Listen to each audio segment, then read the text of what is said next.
السلام علیکم ورحمۃ اللہ وبرکاتہ۔ بسم اللہ الرحمن الرحیم۔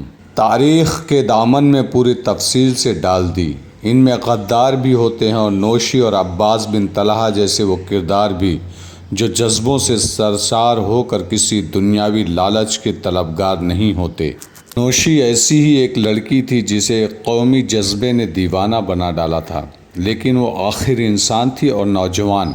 ایسی کہانیاں اگلی نسلوں تک سینہ بہ سینہ پہنچتی ہے یا کوئی واقعہ نگار تفصیل سے ایسے واقعات بیان کر کے نئی روایت آنے والی نسلوں کے لیے محفوظ کر جاتا ہے۔ آئیے مدینہ چلتے اور دیکھتے ہیں کہ وہاں سے ابھی تک سپہ سالار عمرو بن عاص کو کمک کیوں نہیں بھیجی گئی تھی۔ عمرو بن عاص امیر المومنین حضرت عمر کو جنگی صورتحال سے قاصدوں کے ذریعے آگاہ رکھتے تھے اور ہر بدلتی صورت تفصیل سے لکھوا کر بھیجتے تھے۔ تیز رفتار اور بڑی ہی سخت جان قسم کے قاصد تھے جنہیں اس کام کی خصوصی تربیت دی گئی تھی۔ نقشے پر مصر اور مدینہ کا فاصلہ دیکھیں، بڑا ہی زیادہ فاصلہ ہے۔ وشوق سے نہیں کہا جا سکتا کہ اس دور میں گھوڑے کی پیٹھ پر یہ فاصلہ 1 مہینے میں طے ہوتا تھا یا اس سے زیادہ دن لگتے تھے، لیکن تیز رفتار قاصد چند دنوں میں یہ فاصلہ طے کر لیا کرتے تھے۔ یہ راستہ ان علاقوں سے گزرتا تھا جو مجاہدین اسلام نے سلطنت اسلامیہ میں شامل کر لیے تھے۔ قاصد خشکی کے راستے بحیرہ قلزم پھر بحیرہ احمر کے کنارے کنارے مدینہ تک آتے جاتے تھے۔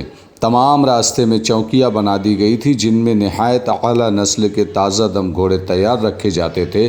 قاصد تھکے ہوئے گھوڑوں کو چوکی پر چھوڑتے اور تازہ دم گھوڑے پر سفر جاری رکھتے تھے۔ کہیں کہیں وہ کھانے پینے اور ذرا سا سستانے کے لیے رک جاتے تھے، لیکن کیا دن اور کیا رات وہ گھوڑے کی پیٹھ پر مسلسل سفر میں رہتے تھے۔ اس طرح پیغام رسانی کا نظام سیاہ معنوں میں برق رفتار بنا دیا گیا تھا۔ ہر چند روز کے بعد عمرو بن عاص کا قاصد مدینہ پہنچتا اور تازہ صورتحال کا پیغام امیر المومنین تک پہنچاتا تھا۔ تاریخ کے مطابق ہر پیغام میں عمرو بن عاص کمک کے لیے لکھتے تھے، لیکن انہوں نے ایسی بات کبھی نہیں لکھی تھی کہ انہیں کمک نہ ملی تو وہ پیش قدمی روک دیں گے اور یہ جنگی مہم آگے نہیں بڑھ سکے گی۔ ان کا ہر پیغام حوصلہ افزا ہوتا تھا، جیسے انہیں کسی بھی قسم کی مایوسی نہیں۔ اس کا یہ مطلب ہرگز نہیں کہ امیر المومنین حضرت عمر اس قسم کے حوصلہ افزا پیغامات کو دیکھ کر کمک کی ضرورت محسوس نہیں کرتے تھے۔ ان کی زیادہ تر توجہ مصر پر ہی مرکوز تھی، کیونکہ عمرو بن عاص بہت ہی تھوڑی نفری لے کر ایسی صورتحال میں مصر چلے گئے تھے کہ امیر المومنین کے اہم ترین اور بزرگ مشیر اس مہم جوئی کے خلاف تھے۔ خود حضرت عمر نے بہت ہی سوچ بچار کے بعد عمرو بن عاص کو مصر پر لشکر کشی کی اجازت دی تھی۔ حضرت عمر یقیناً سوچتے ہوں گے کہ مصر میں ناکامی ہوئی تو انہیں مصاحبوں اور مشیروں کے آگے شرمسار ہونا پڑے گا کہ منع کرنے کے باوجود مجاہدین کے لشکر کو یقینی ہلاکت میں ڈال دیا گیا تھا۔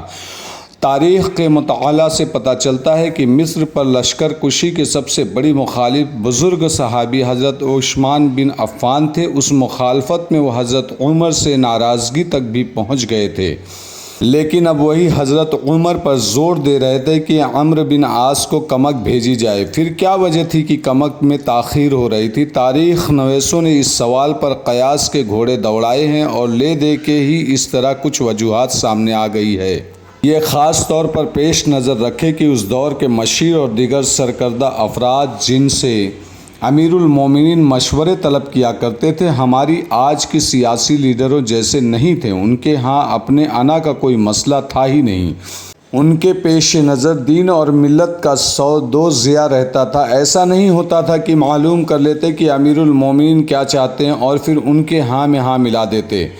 ایسا بھی نہیں ہوتا تھا کہ مخالفین اپنی مخالفت کو برحق ثابت کرنے کے لیے اس کام میں بھی روڑے اٹکاتے جو دین اور سلطنت اسلامیہ کے لیے بہتر ہوتا تھا۔ وہ سب اپنے آپ کو سربراہ مملکت کے آگے نہیں بلکہ اللہ تبارک و تعالیٰ کے آگے جواب دہ سمجھتے تھے۔ پہلے حضرت عثمان بن عفان کمک بھیجنے پر زور دے رہے تھے، پھر دوسرے مخالفین نے بھی کہنا شروع کر دیا کہ سپہ سالار عمرو بن عاص کو یوں تنہا نہ چھوڑا جائے۔ سب جانتے تھے کہ عمرو بن عاص خالد بن ولید کی طرح خطرے مول لینے والے سپہ سالار ہیں، کہیں ایسا نہ ہو کہ وہ پورے لشکر کی جانوں کے خطرے میں ڈال دیں۔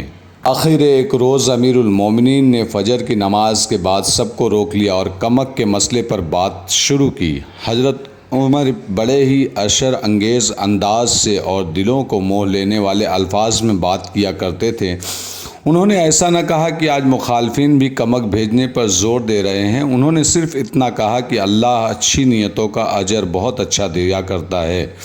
پھر انہوں نے کمک کی تاخیر کی وجوہات بیان کی، جو مختصر یوں ہے کہ عراق سے کسرا ایران کو بے دخل کر دیا گیا تھا، لیکن اس کی حالت اس شیر جیسی تھی جو بری طرح زخمی ہو چکا ہو لیکن ابھی مرا نہ ہو۔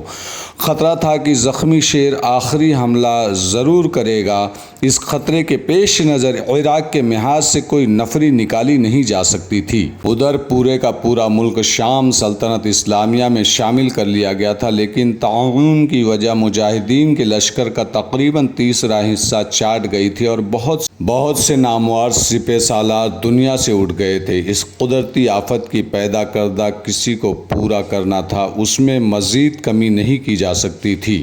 پھر حضرت عمر نے ایک وجہ یہ بتائی کہ انہیں یقین ہے کہ عمرو بن عاص قریش کو فتح کر چکے ہیں اور زیادہ سے زیادہ آگے بڑھے تو فرما تک جائیں گے اور وہاں کمک کا انتظار کر کے آگے بڑھیں گے۔ حضرت عمر کو پہلے عمرو بن عاص نے یہ پیغام بھیج دیا تھا کہ بدوؤں کا ایک لشکر ان کے ساتھ آن ملا ہے جس نے رسد کا مسئلہ حل کر دیا ہے اور اب یہ لشکر لڑائی میں بھی شامل ہوگا۔ حضرت عمر کو اس پیغام سے تسلی ہو گئی تھی، کمک کی ضرورت پوری ہو گئی ہے۔ اس روز انہوں نے اور سب نے خوشی کا اظہار کیا تھا کہ اللہ کی خوشنودی حاصل ہو تو اللہ کسی طرح مدد کرتا ہے۔ کسی کو توقع تھی ہی نہیں کہ غیر مسلم بدوؤں کی اتنی زیادہ نفری مجاہدین سے آن ملے گی اور رسد اور کچھ اور ضروریات پوری ہو جائے گی۔ پھر فرما کی فتح کی اطلاع بھی آ گئی۔ امیر المومنین نے کہا کہ اس کمک سے اتنا بڑا شہر فتح کر لیا گیا ہے اور عمرو بن عاص مدینہ کی کمک کے بغیر آگے نہیں بڑھیں گے۔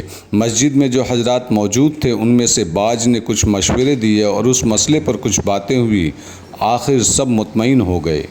دوستوں، اس کہانی کو میں ترتیل سے بتاتے جاؤں گا اور انشاءاللہ ٹیپو سلطان کا جو بتانا ہے مجھے وہ 3 دن کے بعد شائع کروں گا۔